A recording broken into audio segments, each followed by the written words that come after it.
The night wind moved slowly through the tall grass of Kawara village, carrying the smell of roasted meat, palm wine, and old secrets.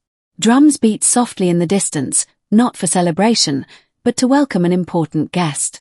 Firelight danced on mud walls, and shadows stretched like spirits listening in silence. At the center of the village stood the house of Chief Mob Ali, built with red earth and crowned with carved wooden symbols of ancestors. Inside, a long table waited. Clay lamps burned low. The air was heavy, as if the night itself was holding its breath. Amani, a young black woman with calm eyes and a guarded heart, sat quietly at the far end of the table. No one noticed her much. That was how she wanted it. Amani had returned to Kawara after many seasons away. She had traveled beyond the savannah, across rivers and mountains, to places where people spoke many tongues. Among those tongues was French. She spoke it well. Very well. But tonight, she would pretend she did not. Her head was slightly bowed. Her hands rested on her lap. Her ears were open. Around the table sat powerful people. Chief Mob Ali, tall and grey-bearded, sat at the head. Beside him were elders wrapped in dark robes, their walking sticks carved with stories of old wars and old magic. Hunters with scarred arms leaned back, their eyes sharp like hawks. A visiting queen from the Riverlands, Queen Selina, sat proudly, her gold bracelets catching the firelight. With her came strangers, men with soft shoes, smooth skin, and quiet voices. They spoke French. Amani felt her heart tighten, but her face stayed calm. Food was served. The sound of chewing mixed with crackling firewood. Outside, an owl cried. Somewhere far away, a hyena laughed. Then the French voices grew lower. One man leaned close to Queen Selina and spoke, thinking no one else could understand. Amani heard every word. "She does not know," he said in French. "The girl from Kawara is harmless. She understands only village talk." Another voice answered, slow and careful, "Good. Then tonight, we speak freely." Amani's fingers curled slightly. They continued. "We will take the land near the Black River," one said. "The spirits there are weak now. The old guardian is fading." Queen Selina sipped her wine and replied, "And Chief Mob Ali?" The man smiled. "He will sign what he does not understand. By morning, the river will belong to us." Amani felt a cold wave move through her chest. The Black River was sacred. It was where children were named, where ancestors were called, where her own mother had vanished many years ago during a moonless night. Her mother, Nola. The drums outside stopped. Silence filled the room. Chief Mob Ali raised his hand. "Let us speak of blessings," he said in the village tongue. "The ancestors must be honored before any agreement." The strangers nodded politely, hiding their impatience. Amani lowered her eyes again. Inside her, something ancient stirred. She remembered her grandmother's voice by the fire long ago. When spirits are quiet, danger is close. The elders began to chant. Their voices were deep and slow. The clay lamps flickered. Smoke rose toward the ceiling, twisting like invisible snakes. As the chant went on, Amani felt it. A presence. Not outside. Not above. But beneath. The ground trembled. Just a little.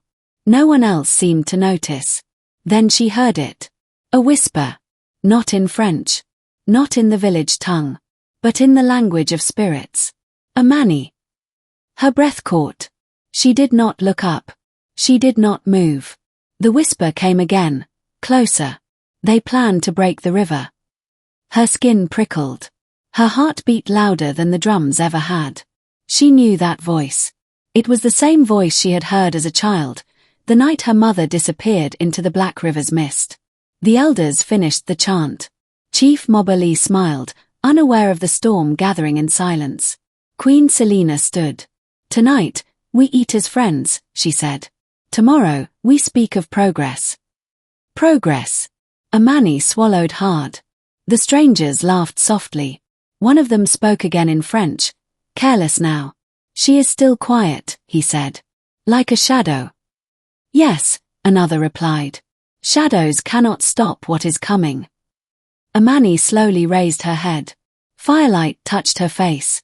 Her eyes met the flame, steady and unafraid. In that moment, the wind outside howled. The lamps shook. A clay bowl cracked clean in half.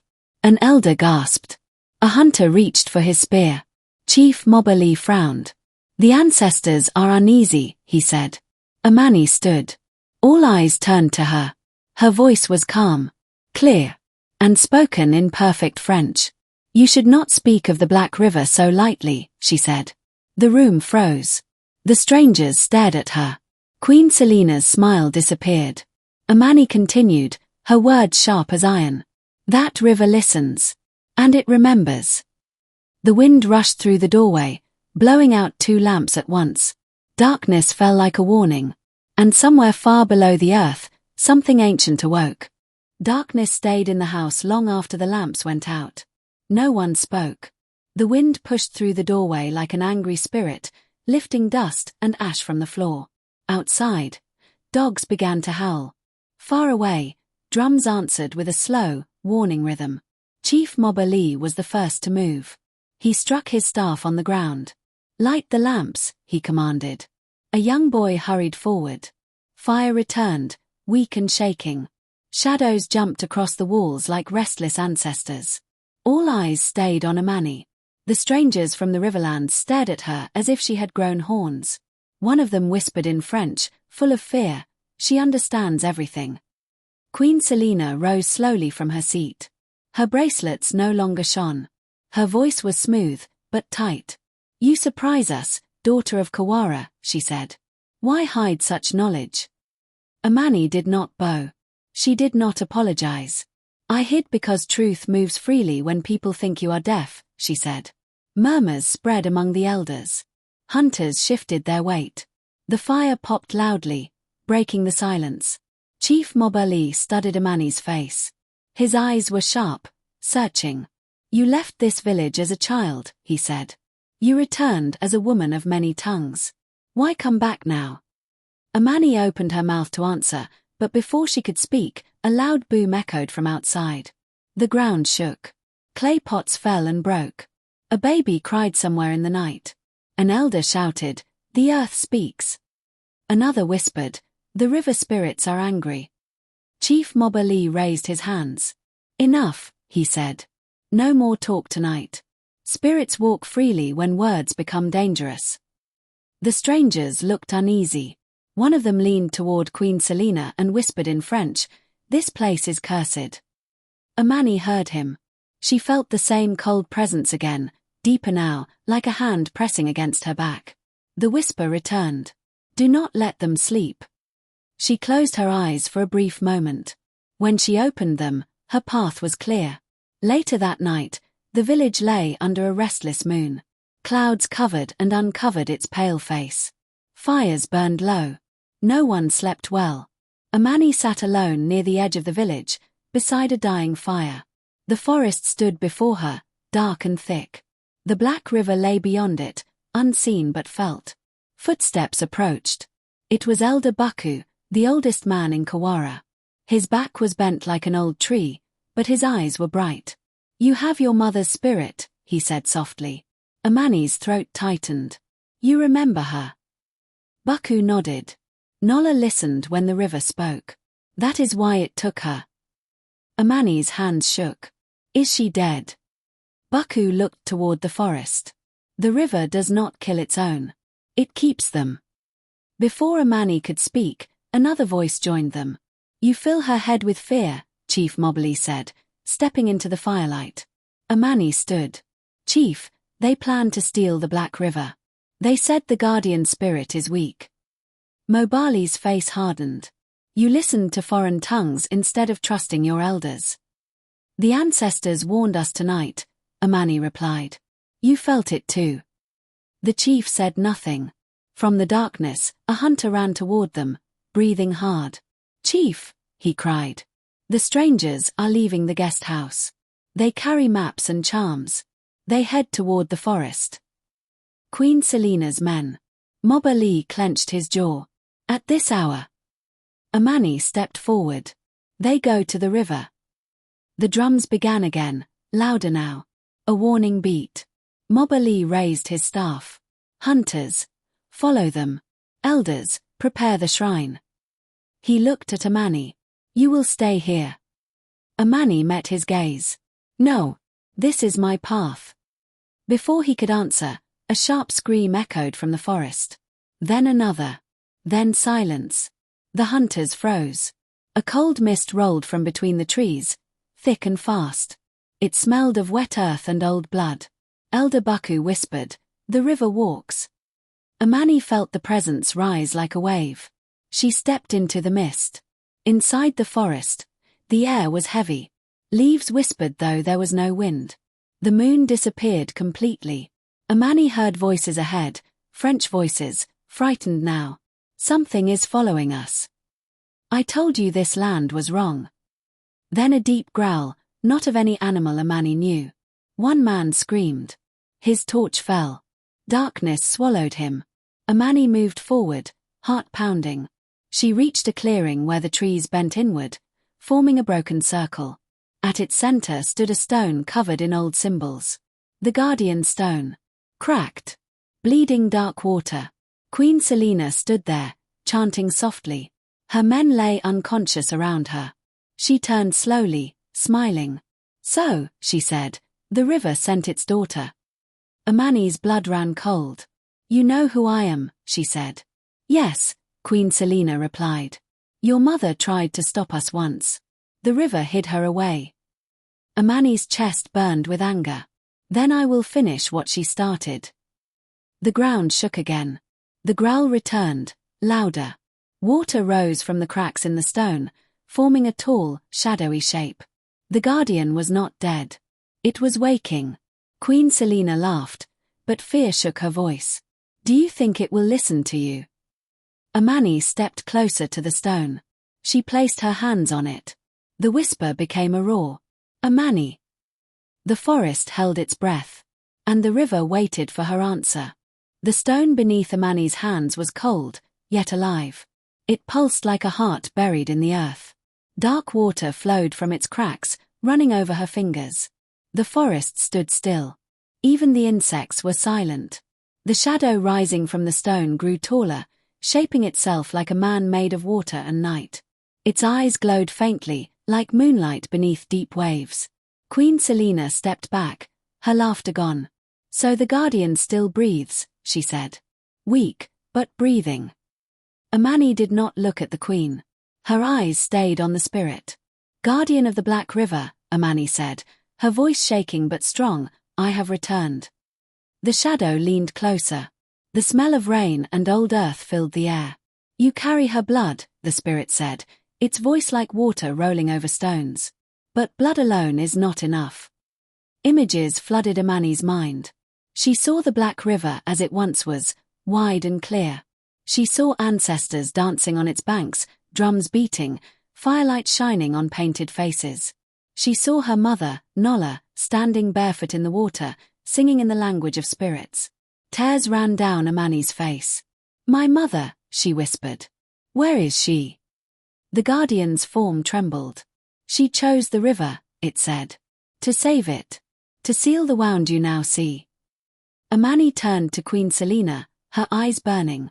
You broke the guardian stone, she said. You tried to drain the river's spirit. Queen Selina lifted her chin. Power must be taken, not begged for. Your river feeds many lands. I wanted its strength for my people. By killing others? Amani asked. Queen Selina said nothing. The shadow spirit grew larger. The ground cracked beneath its weight. The river weakens, the guardian said. The stone is broken. I cannot rise fully. Amani felt the truth settle in her chest like a heavy drumbeat. What must be done? She asked. The guardian's eyes softened. A blood bond must be renewed. Queen Selina's breath caught. No, she said sharply. You mean sacrifice. The spirit turned toward her. Not death. Choice. Amani understood. The river did not demand lives. It demanded belonging. She stepped closer to the stone. Dark water climbed her arms, warm now, welcoming. I will bind myself to the river, Amani said. As my mother did. Queen Selina laughed bitterly. You will vanish like her. Forgotten. Amani shook her head. I was never gone. I was becoming. Before Queen Selina could respond, shouts came from the forest. Torches appeared between the trees. Chief Mobali, Elder Baku, and the hunters burst into the clearing. They froze at the sight of the shadow spirit. Elder Baku fell to his knees. Guardian. Chief Mobali stared at Amani. What have you done? I listened, Amani replied. Like you once taught us. The Guardian raised its arm. The water around the stone lifted, forming glowing symbols in the air. Chief of Kawara, the spirit said, you forgot the old path. Mobali's shoulders slumped. I feared change, he admitted. I feared losing our land. You were losing it by staying silent, the spirit replied. Queen Selina stepped forward, anger flashing in her eyes. This is madness, she said. Rivers can be controlled. Spirits can be chained. She pulled a charm from her neck and threw it at the stone. The ground exploded with sound. Water burst upward. The Guardian roared. Amani was thrown backward, hitting the earth hard. Pain shot through her body. The stone cracked wider. The river screamed. Amani struggled to her feet. She saw the forest trembling, trees bending as if bowing or breaking.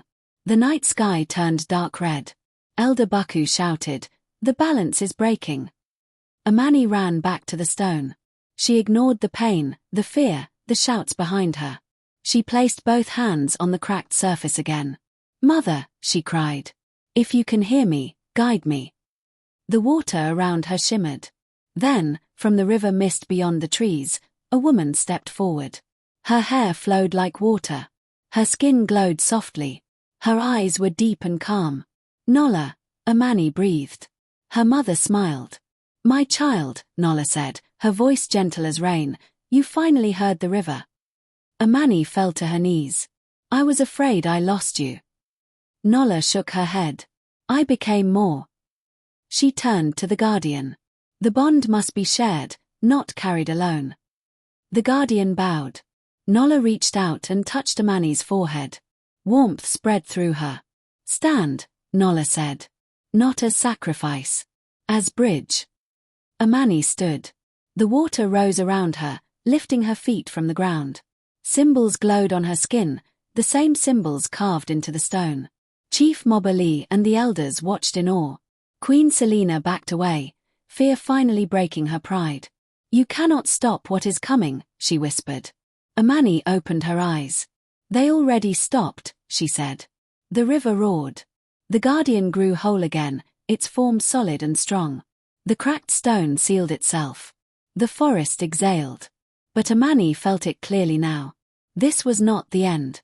This was the turning of the path. And a greater conflict waited beyond the river's calm. The forest slowly returned to life. Insects began to sing again. Leaves rustled softly. The red color in the sky faded back to deep night blue. The Guardian of the Black River stood tall and silent, its work complete for now. Amani lowered gently to the ground. The glowing symbols on her skin faded, leaving only a faint warmth in her chest. Her mother, Nola, stood before her, peaceful and distant, like a dream that could fade at any moment. Amani, Chief Mobali said softly, stepping forward. Is it truly her? Amani nodded, tears shining in her eyes. My mother never left. She became the river's voice. Nola smiled at the chief. You protected Kawara once, she said. But fear closed your ears. Mobali bowed his head. I am sorry. For a brief moment, hope filled the clearing. Then Queen Selina screamed. No, she shouted. This is not finished. She raised her charm again, but this time it shattered in her hand. Black smoke poured out, twisting into the air like a wounded serpent. From the smoke came a sound far worse than before. A deep, endless drumbeat. Not from the village. Not from human hands. The Guardian turned sharply. You called them, it said to Queen Selina. Her face was pale, but her eyes burned with madness. If I cannot rule the river, then no one will. The ground split open. From beneath the earth rose dark shapes, ancient spirits of hunger and ruin, long buried by the ancestors. Their bodies were thin and tall, their mouths endless, their eyes empty. Elder Bucku cried out, "The Devourers!"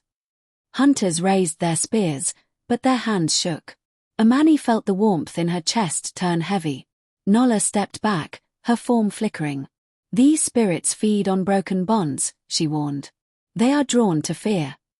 Queen Selena laughed weakly. "Let them come. Let everything fall." One of the Devourers lunged forward. The Guardian struck it with a wave of water, but more followed, crawling from the earth like shadows given teeth. The forest began to die around them. Leaves turned black. Trees cracked and fell. Chief Moberly shouted, "Protect the village!" The hunters ran, fighting shadows with steel. Drums thundered from far away as villagers sensed disaster. Amani stood frozen for a moment. She felt torn. The river pulled at her soul. The village pulled at her heart. Nola placed a hand on her shoulder. "This is the truth I never told you," she said gently. "Binding to the river means you cannot live as before." Amani's breath caught.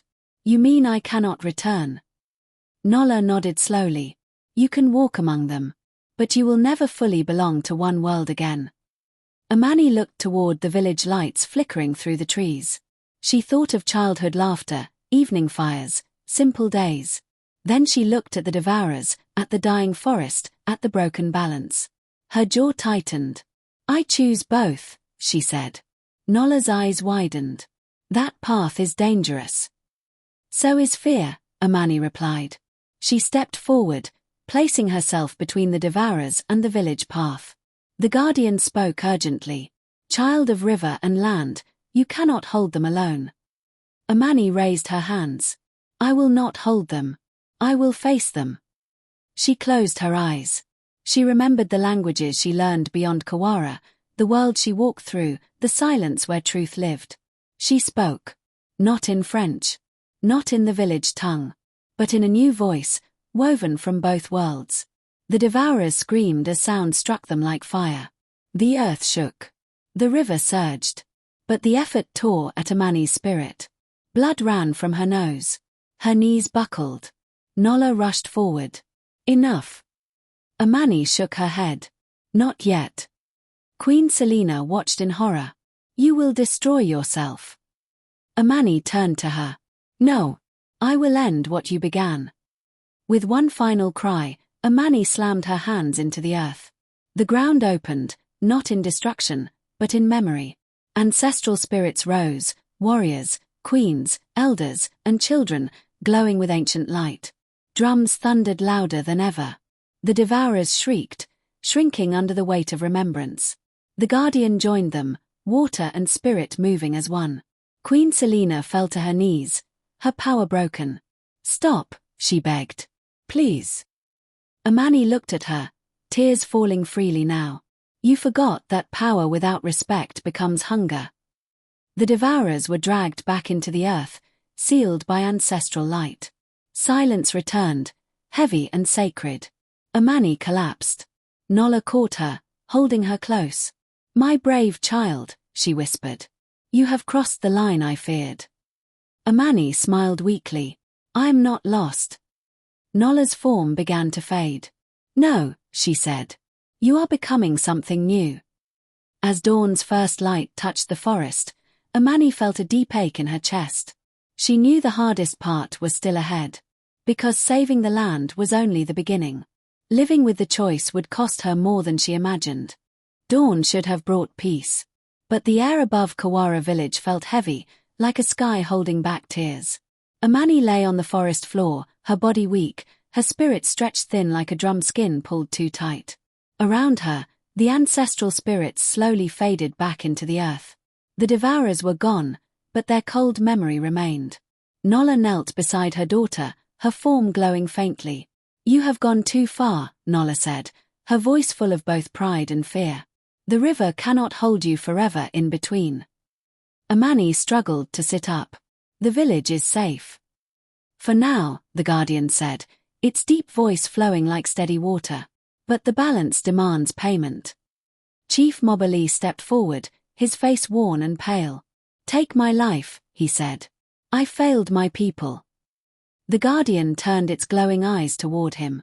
This is not your debt alone. Queen Selena was dragged into the clearing by 2 hunters. Her fine clothes were torn. Her pride was broken. She laughed weakly. You still believe this land is kind, she said. Spirits always demand blood. Amani looked at her slowly and shook her head. They demand truth. The ground beneath the guardian rippled like water struck by rain. The bond was renewed, the guardian said. But the bridge is unstable. A choice must be sealed. Nola closed her eyes. I hope to spare you this. Amani's heart began to pound. What choice? The guardian raised its arm. The Black River answered from afar, roaring louder than before. One must remain as the living anchor, the spirit said. One who walks the edge of both worlds. Chief Mobali gasped. You mean, Amani? Nola turned away, tears falling like rain. It was always her destiny. Amani felt fear rise, sharp and real. To remain, she whispered, means I can never leave Kawara. The guardian nodded.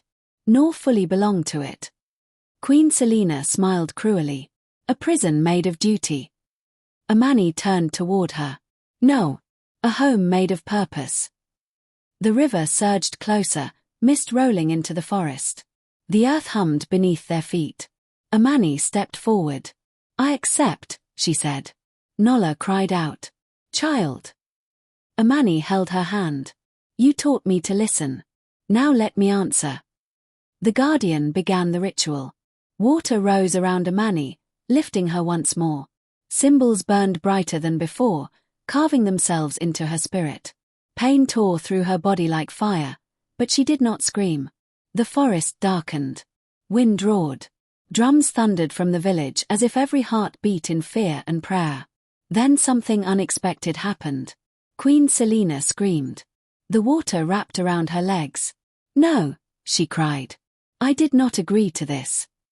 The guardian's voice was cold. You broke the bond. You awakened the devourers. You will carry what remains of your hunger. The water pulled her toward the river path. Amani's eyes flew open. Wait. The guardian paused. Speak. Amani's voice shook. Do not turn her into another curse. Nola stared at her. Why show mercy? Amani looked at Queen Selena, who now wept in terror.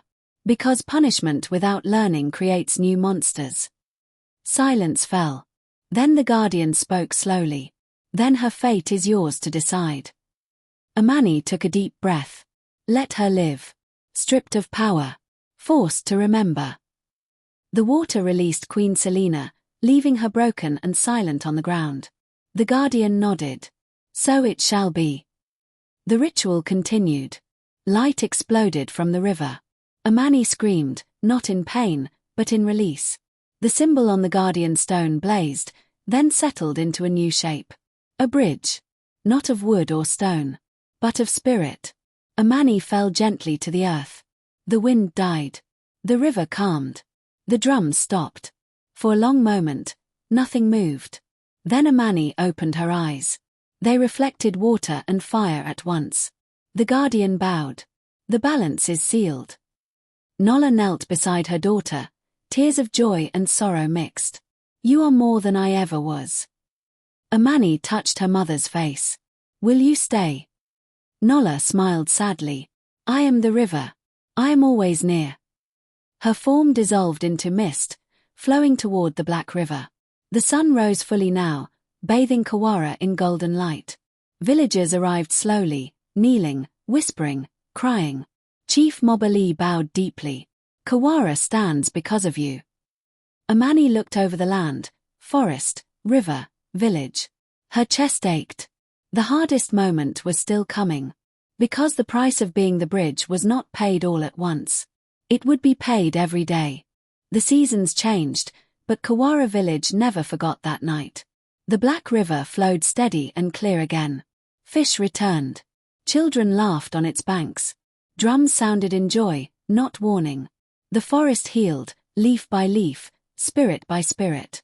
And at the edge of the river, Beneath a tall Iroko tree, Amani lived. She did not wear a crown, yet people bowed when they saw her. She did not sit on the chief's stool, yet elders came to her for counsel.